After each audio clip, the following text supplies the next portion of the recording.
আজকে সহজপাঠ চ্যানেল থেকে আমরা 6 কেসিনাক করাবো।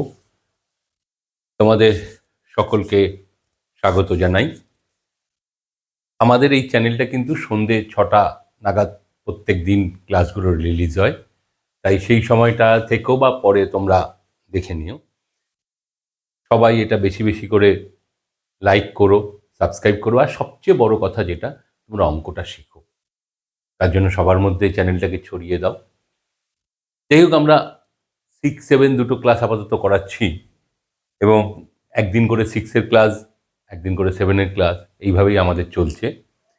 আমরা 6-এর দেখো, আমরা মেন অনেকগুলো বিভাজ্যতার নিয়মটা খুব ভালো করে তোমাদের বুঝিয়েছি। লসাগু গসাগু প্রায় 3-4 দিন ধরে তোমাদের লসাগু একদিন, গসাগু একদিন, লসাগু গসাগু নিয়ে প্রশ্নের যে সমস্ত অঙ্ক, সে দুদিন আমরা করিয়েছি। দুদিনই মনে হয়, দেখে নেবে। এরকমভাবে তোমাদের মোটামুটি একটা, তারপরে আমরা ভগ্নাংশ শুরু করেছি। ভগ্নাংশ কি, প্রকৃত ভগ্নাংশ, অপ্রকৃত ভগ্নাংশ, মিশ্র ভগ্নাংশ। এই ভগ্নাংশটা আর একটা কি দুটো দিন আমরা ক্লাস করিয়ে তারপরে আমরা দশমিকে চলে যাব। দেখো, আমরা আজকে যে করাচ্ছি, তোমাদের দেখছো বোর্ড দেখি তোমরা বুঝতে পারছো, কেসিনাগের এক্সারসাইজ 12 পেজ নাম্বার 67।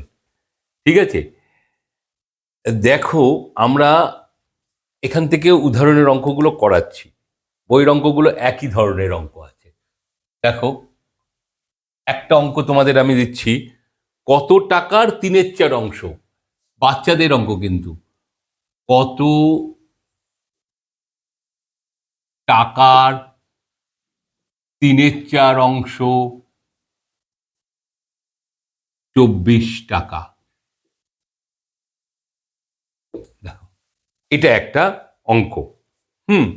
দেখো কত টাকার, আমরা টাকাটা জানি না, মোট টাকাটা জানি না, মোট একটা টাকা। দেখো, অন্যভাবে তুমি করতে পারো 24/3/4, এটা করলেই হয়ে যায়।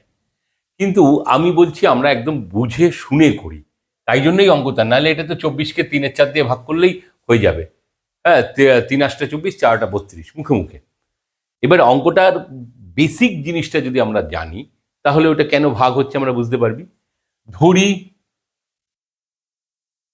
এখানে তোমাদের বীজগণিত শুরু হয়নি, আমরা এক্স টেক্স কিছু ধরতে পারবো না, আমরা পাটিগণিত পদ্ধতিতেই যাই।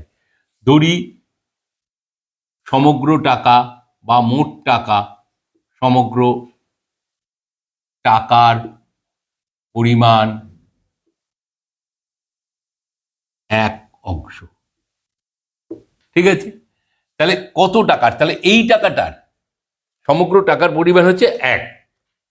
ঠিক আছে, তাহলে এই টাকাটারই 3/4 অংশ হচ্ছে 24 টাকা। তাহলে তাহলে এই টাকার 3/4 হচ্ছে, 3/4 অংশ মানে হচ্ছে 3/4 অংশ। তাহলে আমার এই এই মোট অংশটা কত ধরেছিলাম, তাহলে 3/4, দেখো ঐকিক নিয়মে যাবে এরকম করে পড়ে। 3/4 অংশের পরিমাণ কত? অংশের পরিমাণ কত? 24 টাকা। কারণ কি, এই সমগ্র টাকাটা তো ধরেছি আমরা 1 অংশ, তাহলে আমার এই কত টাকার বলেছে, তার মানে এই টাকাটাই আমার বের করতে হবে। তাহলে সেটা কি 1 অংশের, 1 অংশের পরিমাণ ঐকিক নিয়মে 1 হয়ে যাওয়া মানে কম হয়ে যাওয়া। 24/3/4, দেখেছো কি করে এলো? তাহলে 24 গুণ টাকা 4/3, 3 × 8 = 24। আমি যা বলেছিলাম 32 টাকা, দেখো 32 টাকা। এইভাবে করলে তোমরা জীবনে ভুলবে না যে এই পদ্ধতিতে আমরা, নাইলে 24/3/4, কিন্তু কেন 24/3/4 করব? ঠিক আছে, এই রকম করে অঙ্কগুলো বুঝতে হবে, অঙ্কগুলো এই রকম সোজা পদ্ধতিতে করতে হবে। তারপরে আরেকটা দেখাচ্ছ, 32/2। দেখো, দেখো কত সুন্দর সুন্দর অঙ্ক। 32 গ্রামকে, 32 গ্রামকে এমন 2 অংশে ভাগ করো, 2 অংশে ভাগ করো যেন একটি অংশ, যেন একটি অংশ অন্য অংশের 3/5 হয়। দেখো, এমন ভাবে 32 গ্রামকে ভাগ করতে বলেছে যেন একটি অংশ অন্য অংশের 3/5 হয়। তাহলে একটি অংশ অন্য অংশ, তাহলে এখানেও করবে, ধরি দেখো অন্য অংশটি এক অংশ। আমি কোনো রকম কোনো কথায় যাচ্ছি না, যেরকম আছে। তাহলে একটি অংশ, তাহলে অপর অংশটি, বা এই একটি অংশ বা অপর অংশটি, অন্য অংশটি আছে, তাহলে একটি অংশ এর 3/5, 1 গুণ 3/5 অংশ সমান সমান 3/5 অংশ। তাহলে এই এক অংশ আর 3/5 অংশ মিলেই তো 32 গ্রাম, তাই তো? 32 গ্রামকে এমন ভাবে করতে, তাহলে মোট অংশ কত? 1 প্লাস 3/5 অংশ। দেখো এই দুটো মিলেই তো 32 গ্রাম, সমান সমান 5, 5 প্লাস 3 অংশ সমান 8/5, 8/5 অংশ। তাহলে এই 8/5 অংশটাই তো 32 গ্রামের সঙ্গে সমান। তাহলে আমরা সেই ঐকিক নিয়মে চলে যাব। হ্যাঁ, এটা মুছে দিলাম। 8/5 অংশের পরিমাণ, দেখো অংশের পরিমাণ 32 গ্রাম। আমি ইংলিশে লিখে ফেলছিলাম।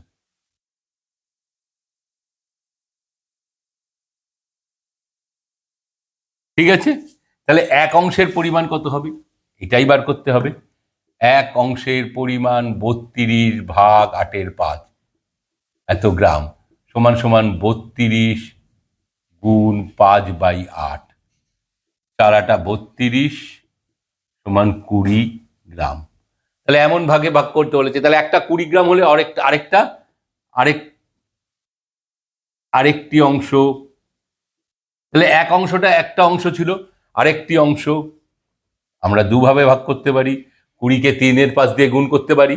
হ্যাঁ, 20 গুণ 3/5 গ্রাম সমান 4×5 = 20, 12 গ্রাম। অথবা 32 থেকে 20 গ্রাম বাদ দিলেই তো 12 গ্রাম হয়ে যেত। দেখো কত সোজা। কিন্তু আমরা যদি ওই রকম মুখস্থ বিদ্যার মতো অঙ্ক করতে যাই, এটা বার করে ওইটা ভাগ, এটা নয়, আমরা সোজা পাটিগণিতের মতো করব। ঠিক আছে,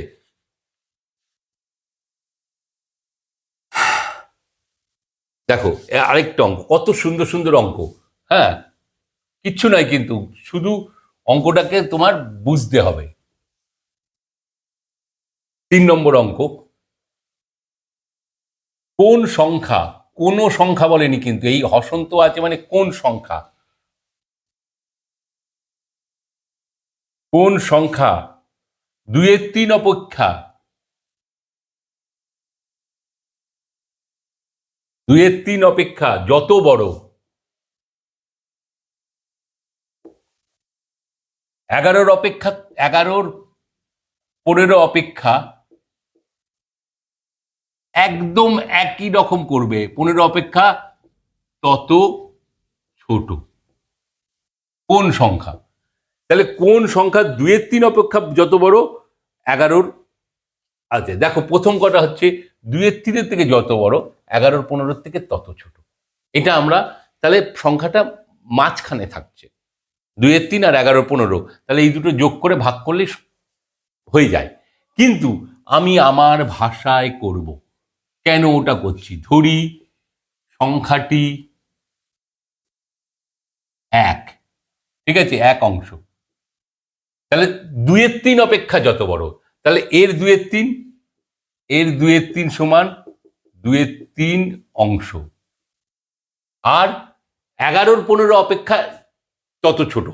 কোন সংখ্যা 2/3 অপেক্ষা যত বড়, 2/3 অপেক্ষা যত বড় মানে সংখ্যাটার 2/3, তাহলে 2/3 অপেক্ষা 1/2/3 সমান 3 3 আর 2 5 3, আর 11 15 অপেক্ষা তত ছোট।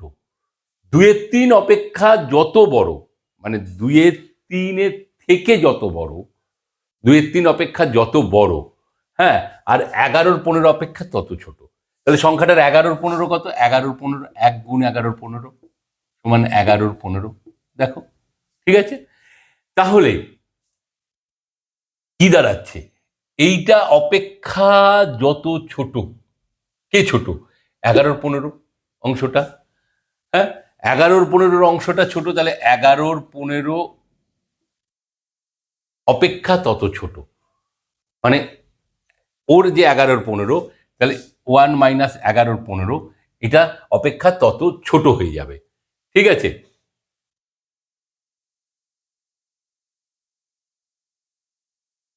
এটা একটু স্পষ্ট করি। দেখো, 2 3 কোন সংখ্যা 2 3 অপেক্ষা যত বড়, 2 3 থেকে তত বড়। ধরো একটা সংখ্যা আমি ধরছি 2, তার থেকে 3 যত বড়, তাহলে কত? 2 3 অপেক্ষা 3, তাহলে 2 প্লাস 3 না 5। তাহলে আবার সংখ্যাটার, ধরো 2, এখানে সংখ্যাটা 12 ধরছি, 12 থেকে যত বড় 15।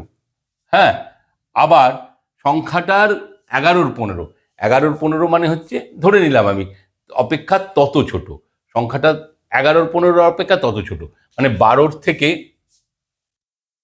12 2 3 ধরে নিচ্ছে আমি, 12 না, আমি 30 ধরছি, তাহলে সুবিধা হবে। দেখো, 30 তার মানে 20, আর 2 3 অপেক্ষা যত বড়, হ্যাঁ, আর 30 11 15 22, হ্যাঁ, তত ছোট সংখ্যা। এটা কি হলো? হলো না। তাহলে আমার করতে হবে কি, সংখ্যাটাকে ধরছি এক্স, এটা আমার একটা ক্যাজুয়াল সংখ্যা ধরেছি বলে হয়নি, ওটা আমরা সেইভাবেই সংখ্যাটা ফেলবো। হ্যাঁ, ওটাকে হিসাব করে করে আমাদের ফেলতে হবে, সেইখানেই আনছি সংখ্যাটা। 2 3 অপেক্ষা যত বড়, 11 15 অপেক্ষা তত ছোট, মানে ওইটা যত বড়, 2 3 অপেক্ষা যত বড়, 2 3, তার মানে এইখানটায় 2 3, 2 3 অপেক্ষা যত বড়, কে বড়? 2 3 অপেক্ষা যত বড়, 2 3 অপেক্ষা যত বড়, তাহলে একটা বড় তো, 1 মাইনাস 2 3, এটা করে হচ্ছে 3 1 3, আর 11 15 অপেক্ষা ঠিক ততটাই ছোট। 11 15 অপেক্ষা কে বড়? 11 15, 11 15 অপেক্ষা মাইনাস 11, এইখানটাতেই বোঝা। 2 3 অপেক্ষা যত বড়, মানে 2 3 থেকে একটা বড়, আর এখানে 11 15টার থেকে এক ছোট, তাই তো?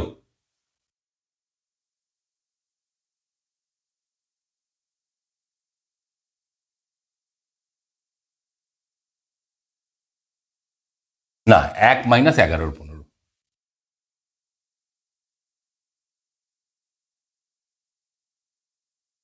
এইটা এইভাবে করার থেকে তোমাদের গুলাবে, আমি বলবো কি, সংখ্যাটা কোথায় আছে দেখো। একটা সংখ্যা যদি এরকম থাকে, এখানটায় এই হচ্ছে 2 3 অপেক্ষা বড়, আর এখান থেকে এটা আসছে 11 15 অপেক্ষা তত ছোট, তাহলে সংখ্যাটা কোনখানে আছে? যে এইখানে এইটা বড়, এখান থেকে এইটা ছোট, তার মানে এইটা এইটা এইটা এইটার মাঝখানে আছে না সংখ্যাটা।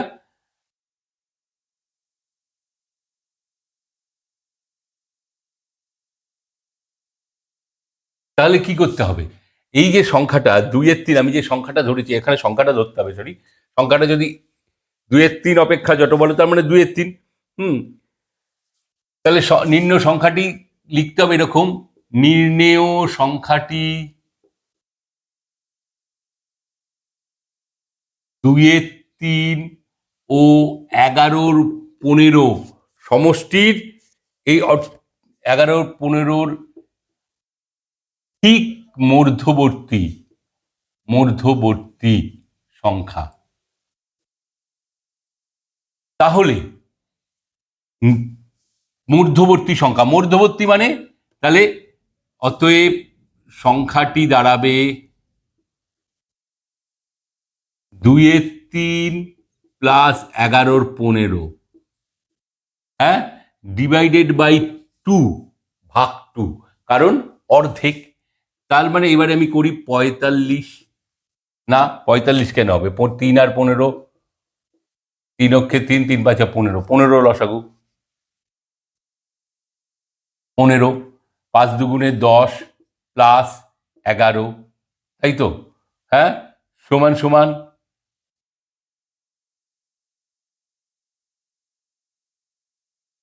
5 দুগুণে 10, 2/3 আর 11/15, ঠিক আছে।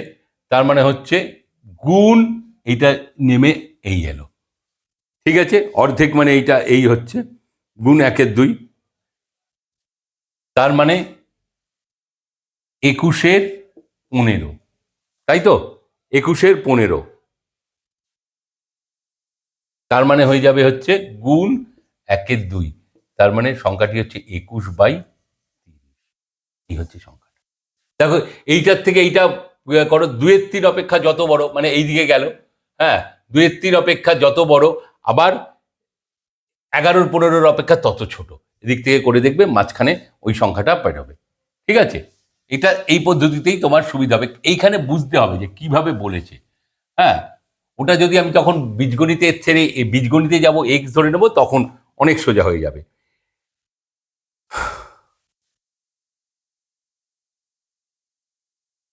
এই থেকে অঙ্ক, ভালো ভালো অঙ্ক শুরু হচ্ছে। দেখো আমি একটা অঙ্ক পড়ছি, এক ব্যক্তি তার টাকার 2/15 রামকে, 3/10 যদুকে দেবার পর দেখলো তার কাছে 34 টাকা আছে। প্রথমে তার কাছে কত টাকা ছিল? খুব সোজা, এখানে ধরে নেবে, ধরি প্রথমে তার কাছে টাকা ছিল,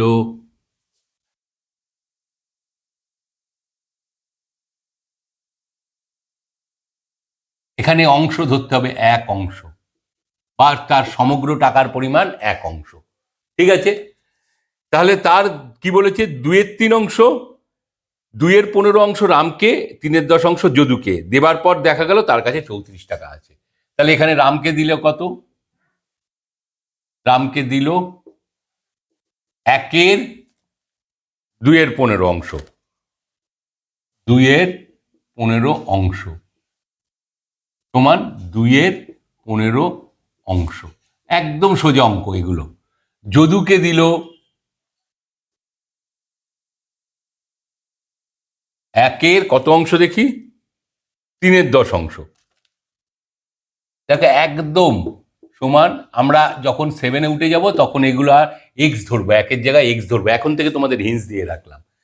তাহলে রাম আর যদুকে দিলে এক, তখন তার কাছে 34 টাকা আছে। এই যে তখন তার কাছে 34 টাকা, এইটাই বের করবো অংশে কত, ওইটা সমান 34, 1 অংশ সমান কত, ঐকিক নিয়মে।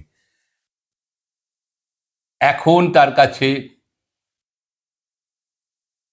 বা রাম ও যদুকে দেওয়ার পর এখন তার কাছে কত টাকা আছে, তার কাছে আছে, কত আছে, মোট কত টাকা ছিল 1, ঠিক আছে। তার থেকে এই দুটো যোগফল দেখো, আমরা যেহেতু করেছি, আমরা সেকেন্ড ব্র্যাকেট দিলাম মাইনাস 2/15 প্লাস 3/10, এইরকম আমরা লিখতে পারি না, কারণ এই সমগ্র টাকা থেকে এইটা বোঝাচ্ছে 2/15 থেকে বিয়োগ। দেখো আমি এই জন্য এটা লিখেছি এরকম করে, এত অংশ, এইটা আমরা এরকম লিখতে পারি না, এইটা 1 থেকে 2/15, কিন্তু নয়, আমাদের কথা হচ্ছে এই দুজনের টাকা থেকে 2। তাহলে আমরা সরল করি, কি করব, 1 মাইনাস 15 আর 10-এর লসাগু কত দেখো, 15, 10, 5 দিয়ে করলে 3 5 15, 5 দুগুণে 10, 3 দুগুণে 6, 30, 30 লসাগু, 15 দুগুণে 30, 2 2 4, 3 10-এ 30, 3 3 9, ঠিক আছে, এত অংশ। তাহলে 1 মাইনাস 4 আর 9 আর 4-এ 13, 30, এটা আবার ফার্স্ট ব্র্যাকেটে এখানে অংশ করে দিলাম, অ্যাকচুয়ালি সেকেন্ড ব্র্যাকেট। তাহলে এবার এটাকে লসাগু করলে 30, 30 মাইনাস 13, এত অংশ সমান 30-এর থেকে 13 গেলে 17/30 অংশ।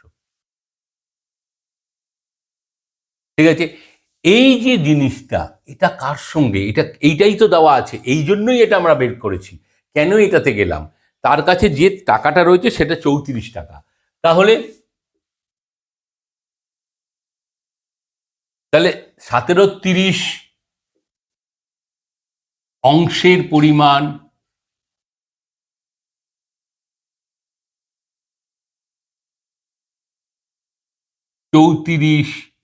টাকা।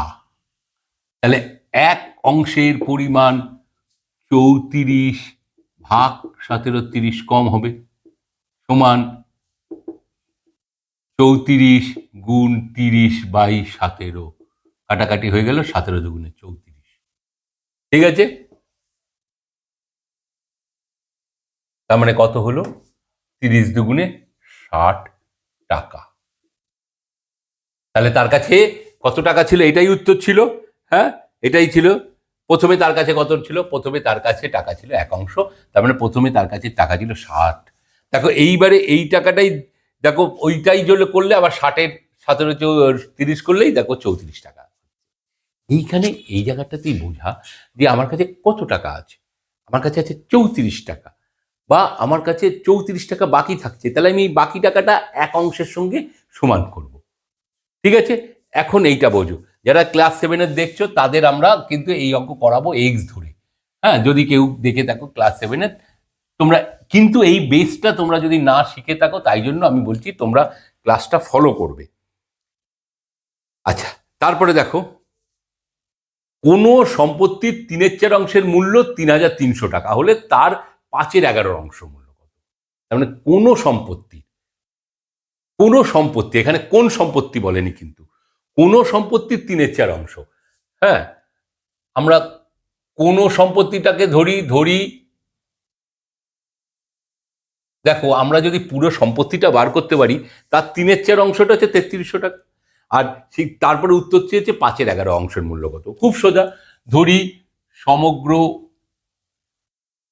সম্পত্তির পরিমাণ, জানি না তো আমরা এটা, সম্পত্তির পরিমাণ 1 অংশ। তাহলে 3/4 অংশের পরিমাণ কত, 3/4 অংশের পরিমাণ মানে 1 গুণ 3/4, 3/4 অংশের পরিমাণ কত বলেছে, 3300 টাকা। এবার 1 অংশের পরিমাণটা বের করলেই হয়ে যাবে, 1 অংশটাই মোট সম্পত্তি। তাহলে এটা কি করতে হয়, 3300 ভাগ 3/4, আমরা বারবার দেখাচ্ছি, তার মানে 3300 গুণ 4/3, এখানে টাকা কিন্তু 3 দিয়ে কাটো, 1100 সমান 4,400 টাকা। এটা হচ্ছে তার মোট সম্পত্তি, 4,400 টাকা। ঠিক আছে, আমার এটা কিন্তু উত্তর চাইনি। যদি বলছো এখানে মোট সম্পত্তি কত পরিমাণ, তাহলে তো তুমি এক এক করে দিতে, আর যদি 1 নম্বরের অঙ্ক থাকতো তাহলে এরকম করে কাটাকাটি করে গুণ করে দিলেই হয়ে যেত। এবারে বলেছে 5/11 অংশের মূল্য কত, 5/11 অংশের মূল্য, দেখো 5/11 অংশের মূল্য কত, 4,400। তো এই 5/11 এত টাকা, 11, 4-11 44, 400, 4-5 20, হ্যাঁ, আর 2 শূন্য মানে 2,000 টাকা।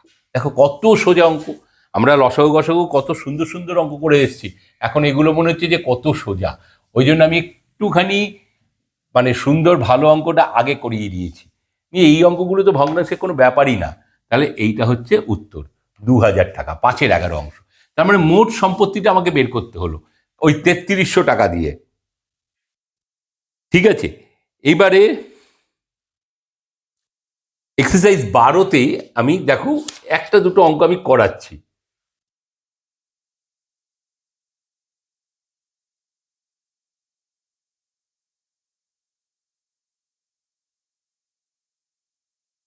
দুটি সংখ্যার যোগফল এত, তাদের মধ্যে একটি হলে অন্যটি কত। এটা একদম বোকা বোকা অঙ্ক, এক্সারসাইজ 12-র 8 নম্বর অঙ্ক। দুটি সংখ্যার যোগফল দিয়েছে, যোগফল কত দিয়েছে, এগুলো কি দিয়েছে বলো তো, তোমাদের ভগ্নাংশে করার জন্য যোগফল 2 পূর্ণ 3 25, তাহলে এটা কি দাঁড়াচ্ছে? 25 দুগুণে 50 আর 3 53 25। মিশ্র থেকে অপ্রকৃত ভগ্নাংশে নিয়ে চলে, তা একটি হচ্ছে একটি 1.4/5, তাহলে কি হচ্ছে? 5/9/5। তাহলে অপরটি কত? অপরটি কত হয়? যোগফল থেকে যদি আমরা জানি দুটো সংখ্যার যোগফল যদি 12 হয়, একটি 3 হয়, কি করতে? 12 - 3। ঠিক তেমনি যোগফল থেকে এটা বিয়োগ করব, 53/25 - 9/5। হ্যাঁ, তাহলে 25 লসাগু। হ্যাঁ, 53, 5, 5 নং 45, তো সমান হচ্ছে 8, 5, 3, 8, 8 - 25। ঠিক আছে, এটাই উত্তর। এগুলো খুব সোজা। কিন্তু আমি না একটা জিনিস এই প্রসঙ্গে তোমাদের আজকে, তোমরা বহু ছোট বয়স থেকে যোগ বিয়োগ করছো, আমি যেহেতু এলো, এইটা তোমরা সবাই 6, 7, 8, 9, 10 সবাই যে জিনিসটা তোমাদের আমি শেখাচ্ছি আজকে এই পর্যন্ত। পরের দিন আমি অন্য ক্লাসে যাব, এখান থেকে আবার, হ্যাঁ, ক্লাসে যাব আমি। এইটা তোমরা, যেটা আমি টিপস দিচ্ছি তোমাদের, এই টিপসটা তোমরা একটু শিখে রাখো। দেখো, যোগফল জানি, যোগফল দুটো সংখ্যা যোগফল, তার থেকে একটা সংখ্যা দেওয়া থাকলে আরেকটা বিয়োগ করলে। গুণফলেও ক্ষেত্রে দুটো সংখ্যার গুণফল, একটা দেওয়া থাকলো আরেকটা। ভাগফলের ক্ষেত্রেও আছে। আমি আজকে যেটা বিয়োগ, দেখো এইখান দিয়ে বোঝালে তোমরা খুব সুন্দর স্পষ্ট বুঝতে পারবে। ধরো একটি সংখ্যা, বড় সংখ্যাটি, এইটা দরকার হলে তোমরা নোট করে নেবে, খাতায় লিখে নেবে। বড় সংখ্যাটি 15, ছোট সংখ্যাটি, দেখো আমি কিভাবে যাচ্ছি, সংখ্যাটি, ছোট সংখ্যাটি, ভালো করে এটা দেখো। যদি কোনো বিয়োগের ঘাটতি থেকে থাকে, অনেকেরই ঘাটতি আছে দেখবে, তাহলে বিয়োগ ফল, এবার দেখো এই যে জিনিসটা করাচ্ছি, বিয়োগ ফল কি? বড় সংখ্যা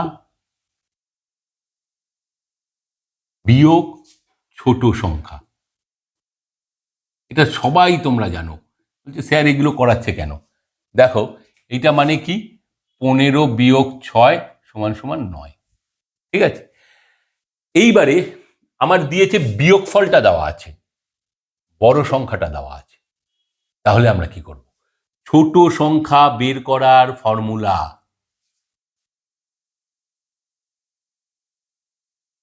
সমান সমান, দেখো তোমরা কি করে, এই যে ছবিটা দিলাম আমি, তোমরা এখান থেকে বের করতে পারবে। যদি কোনো সময় অসুবিধা হয়, তোমরা এরকম একটা করে নিয়ে বের করবে। ছোট সংখ্যা কত? 6, এটা আমার বেরোতে হবে উত্তর। বড় সংখ্যা কত? 15, আর বিয়োগফল কত? 9। তাহলে সবচেয়ে বড় কি?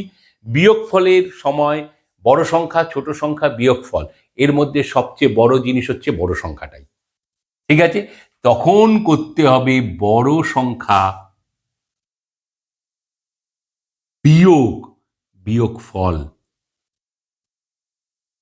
এইটা লিখে নাও। সমান সমান দেখো আসে কিনা, বড় সংখ্যা 15 বিয়োগ 9 সমান সমান 6। এলো? এলো? এইটা কিন্তু মেন থিওরি, এইটা হচ্ছে মেন থিওরি। এইবার যদি বড় সংখ্যা বের করতে বলে, আমি ওই যে ছবিটা এঁকে দিয়েছি না, তোমরা এখান থেকেই পেয়ে যাবে। বড় সংখ্যা সমান সমান কি হবে? বড় সংখ্যা দেখো 15, আর বিয়োগফল কত আছে? তাহলে বিয়োগফল, আমি বিয়োগফলটাকে বেস করে ধরেই করছি, বিয়োগফল যোগ ছোট সংখ্যা, ছোট সংখ্যা। দেখো 9 প্লাস 6 15 বেরালো।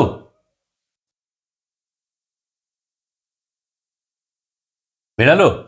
এই জিনিসটা, এই দুটো কিন্তু আমাদের গোড়ায়।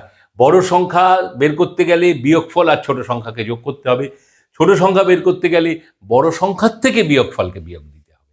এই জন্য আমি এই জিনিসগুলো, ছবিগুলো তোমাদের সামনে রেখেছিলাম, তাহলে তোমরা নিজেরাই করতে পারবে। ওকে, এইটা কিন্তু আমাদের প্রচুর কাজে লাগবে, প্রচুর অঙ্ক আসবে, বীজগণিত অঙ্ক আসবে, সমস্ত কিছুতে। এইটা যদি এখন তোমরা কনসেপ্ট ক্লিয়ার করে ফেলতে পারো, বিয়োগফলটার ক্ষেত্রে, যোগফলের ক্ষেত্রে তো যে কোনো একটা সংখ্যা দিয়ে বিয়োগ করলেই হয়। গুণফলের ক্ষেত্রে ভাগ করলে হয়, ভাগফলের ক্ষেত্রে গুণ করলে হয়, এগুলো কোনো ফ্যাক্টর নয়। হ্যাঁ, ভাগফলে আসবে, আমি যখন শেখাবো ভাগশেষ, হ্যাঁ, ভাজ্য, ভাজক, হ্যাঁ, ভাগফল, সেইটা একটুখানি আমি আবার যদি একদিন ক্লাসে আমি সুন্দর করে শিখিয়ে দেবো। আজকে কিন্তু এইটা পড়ালাম, কারণ এইখানে যে এক্সাম্পল দেখো, আমি পরের দিন আরও কয়েকটা এক্সাম্পল করাবো, তোমরা যতটা পারবে করাবে। আমি ভালো ভালো বেছে বেছে আরও দু চারটে, এই কত নম্বর পেজ, 67 পেজে, মনে রাখো 67, 68, 69, 70, 71, তোমাদের আছে 39টা। 39টার মধ্যে কতটা পারো দেখো। আর একটা দিন বড়জোর আমি নেব এই ইয়ের ক্ষেত্রে, তারপরে আমি তোমাদের চলে যাব হচ্ছে দশমিক, দশমিক আর আবৃত্ত দশমিক, পৌনপুনিক, খুব ইম্পর্টেন্ট জিনিস। ঠিক আছে, তাহলে আজকে এই পর্যন্ত। সোজা সোজা অঙ্ক দিয়ে আজকে হলো, আরও সুন্দর সুন্দর অঙ্ক আমি নেক্সট দিনে করাবো। আর তোমরা চ্যানেলটাকে সবাই সাবস্ক্রাইব করে দিও, সবাইকে শেয়ার করে দিও, আর অবশ্যই লাইক করো, অবশ্যই অঙ্কগুলো ভালো করে বোঝো। যদি কোনো অঙ্ক বুঝতে না পারো তাহলে আমাকে কমেন্ট করবে, চ্যানেলেই সরাসরি কমেন্ট করো, কিংবা আমার যে হোয়াটসঅ্যাপ নাম্বার বা নাম্বার যায় সেখানে বলো। ঠিক আছে, আজকে এই পর্যন্ত। আবার নেক্সট ক্লাসে ভগ্নাংশ নিয়ে দশমিকে ঢুকবো, ভগ্নাংশকে সাথে করে দশমিকে ঢুকবো, এরকম করে দেখবে। ঠিক আছে, ওকে, বাই।